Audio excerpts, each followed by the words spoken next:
The man that you see on your screen is Timur Turlov. He is the founder and CEO of the Freedom Group, Freedom Holding, Freedom Finance. He's one of the youngest billionaires in Kazakhstan. His net worth is a whopping 3.6 billion US dollars and he's just 36 years old. His interest in chess is huge, which is why he's also the president of the Kazakh Chess Federation.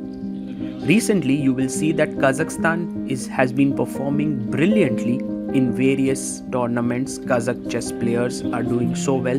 For example, the youngster Nogurbek Kazibek won the World Junior Championship, and there have been many such results in the youth championships as well. I would say a major role for that has been played by Timur Turlov. The way in which he has galvanized the entire community together of players, trainers, organizers, arbiters, and even the government is showing some brilliant results. I could literally sense it that the big boom in Kazakh chess is coming soon.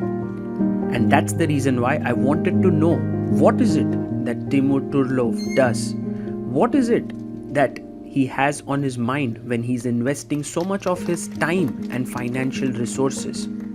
And this is why we sat down and did an interview, get to know him better and see what's the secret behind the rise of Kazakh chess. Timur, it's been an absolute pleasure to have you here. Thank you so much. Thank you for having me. Thank you for coming to Kazakhstan. We're also very well. It's a big pleasure to host you and to have you here. You know, I came here and what I saw yesterday at the torch relay and also at the opening ceremony blew my mind. I mean, it's an event, World Rapid and Blitz team, but the way in which everything was done was so professional. And whoever I asked, like, you know, the Kazakh chess is doing well, everyone said your name. All the players, all the grandmasters. So I think you made a very huge impact on Kazakhstan chess, but also on the world of chess, because you are working with FIDE as Freedom Holding and Freedom Broker and so on. So thank you. Thank you very much. It's a big honor to be part of this club, and it's a contribution of a lot of talented team.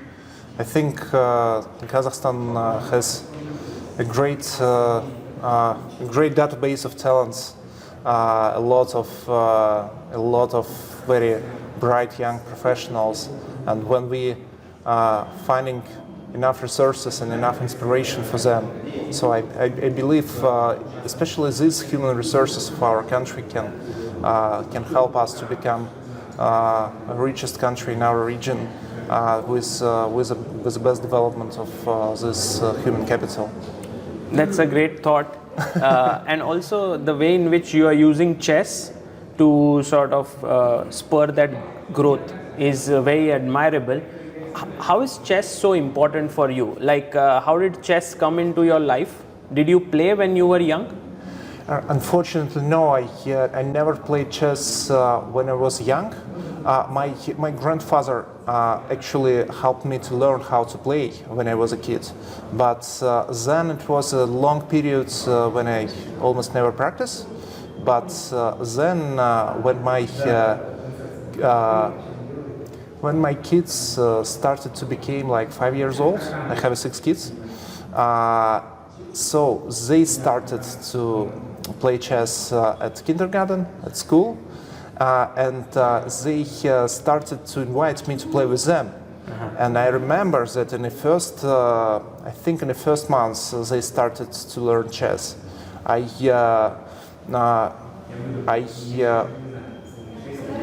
think I was a little bit more professional than they, but unfortunately, after a couple of months, I started to lose to my 5-year-old kids. Really? I started to work with their teachers.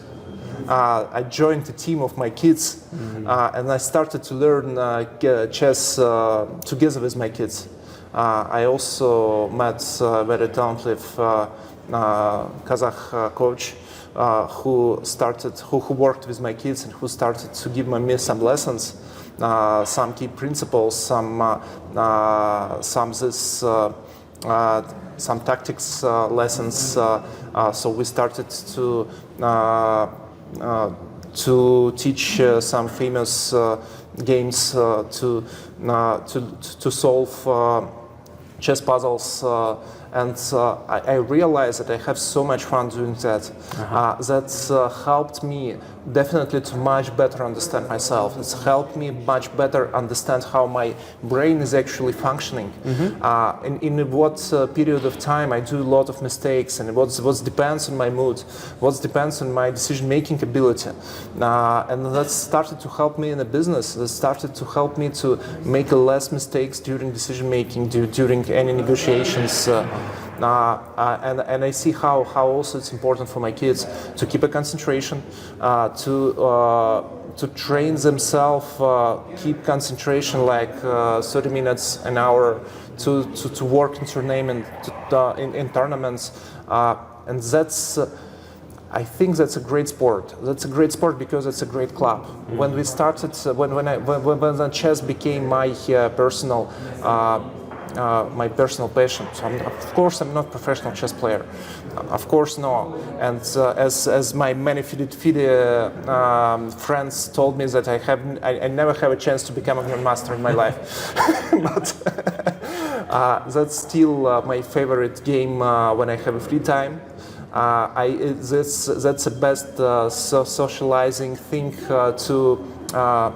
to do with my kids, because I think every weekend, almost every evening, we play chess with the kids, and we talk to each other during this game. And most of my kids play chess, and that's when we're feeling ourselves like partners. So it's a very good bonding as well. Something that helps you bond with your kids. Yes, when we started to better understand how we can contribute to develop chess in our country, when I started to work with FIDE, when we realized how many talents we have actually in our country, and if we are starting to put all the necessary human resources, necessary financial resources to promote them, we realize that we're actually receiving a much better performance of our chess players. We also realized that the chess is popular it's very popular also in between in our partners. It's a lot of bankers play chess. A lot of bankers actually watch chess, and they love to see all these live streams. A lot of our institutional customers, institutional partners, investment banking. So the passion, the chess is real passion for them. And we also realize that the chess is a really very universal language. That's a great game. How to create a social platform between governments, parliaments, corporations, any government services and government servants. Even to build some partnership and social platforms for the group who very difficult to unite with any other topics. So the people with the different languages, with a different education, with a different hobbies respect chess all over the world, and that's a really very great platform.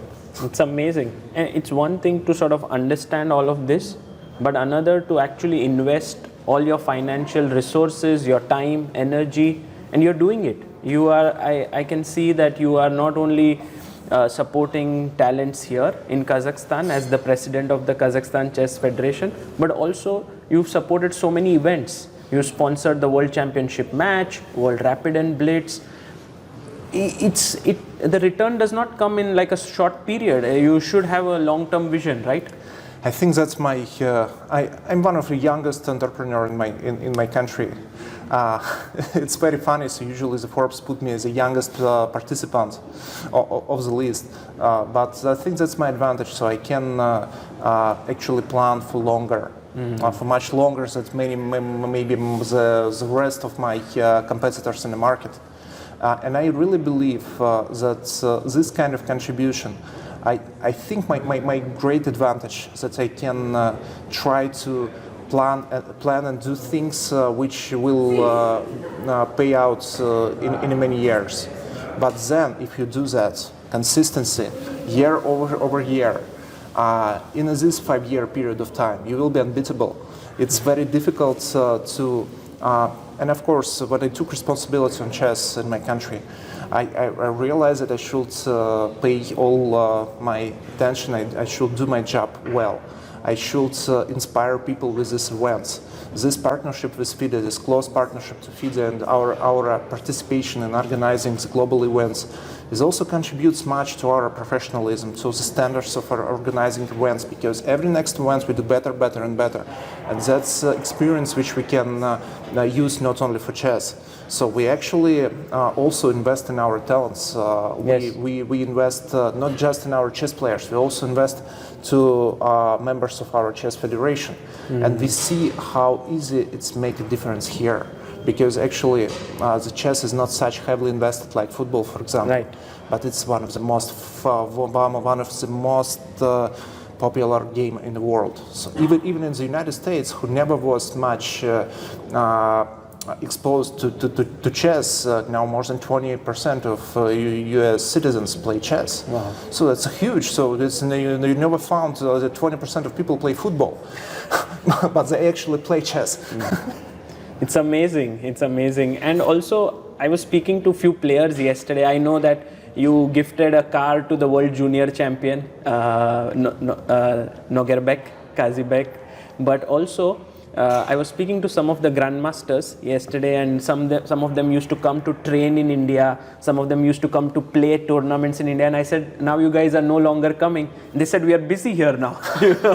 There's a lot to do here. So I understand that this entire economy is building inside Kazakhstan, that people don't have to travel outside.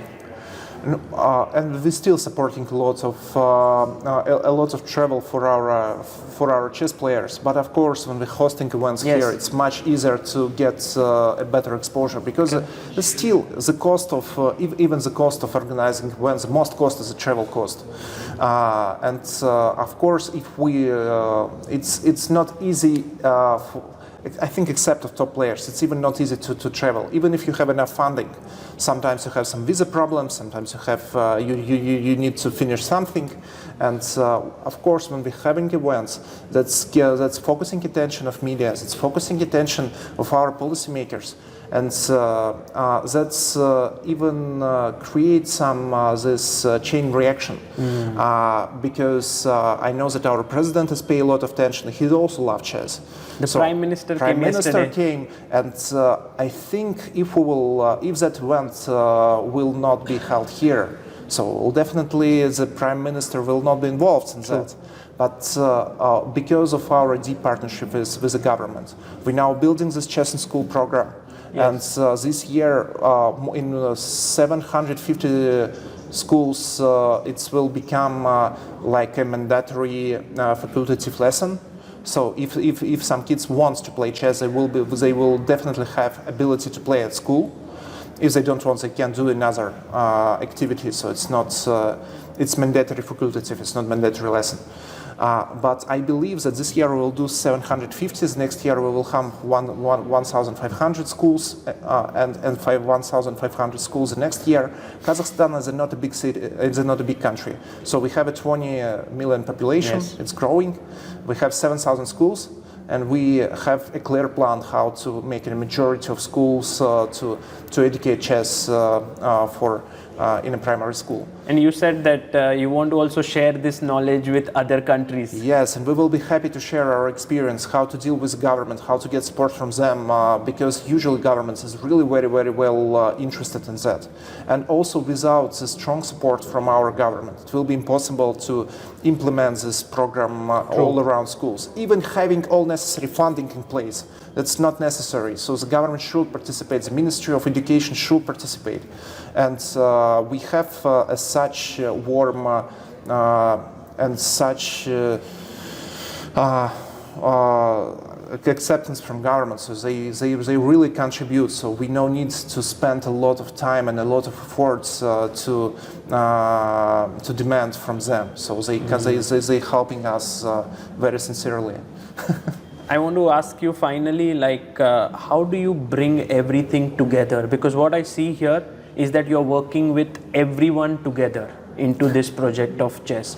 What's the way in which you do this? Like, it's FIDE is together, the coaches are together, the players are together, the government is together, and it's not easy to do this. I think the key here, as usual, is just the talents. It's a team. And we know that the Chess Federation is not a corporation, so that's like a non-profitable organization, and the main reason of existence for this organization is actually to create is actually to connect people and to build a partnership, because altogether we definitely can deliver more than we can deliver alone. And if we will build a partnership, even if this partnership will not be extremely efficient, like we can be efficient standalone. If we want to, in this very famous, if you want to go far, go together. If you want to go fast, go alone. and we're going to go very, very far. And we believe that all together we definitely can do more that we can do alone. And that's the most complex. And we learned this lesson very, very well doing our business, because it's impossible to build a huge corporation if you're not cooperating. If you're not cooperating with a lot of different stakeholders. And we try to do that in chess, and in chess it's much easier than cooperation. That's amazing. You know, I travel all across the world, and I must tell you that I've learned a lot in the last 2 days. So thank you so much for that. And any final words of advice to other billionaires out there, you know, who are interested in chess, but are always thinking whether we should invest or not, whether there's good return on investment or not? I think it's a perfect. That's a perfect investment, because that's a great club, because it's a great quality of people who actually do that, and it's a lot of people. And if you do the right things, the payout will happen sooner or later. So don't be hurry. But now I think the chess is the most undervalued, and it's pay back very well. Brilliant. Thank you so much. Thank you. Thank you, sir. Thank you for your time. No problem. Thank you. No, it's great. Thanks for the time.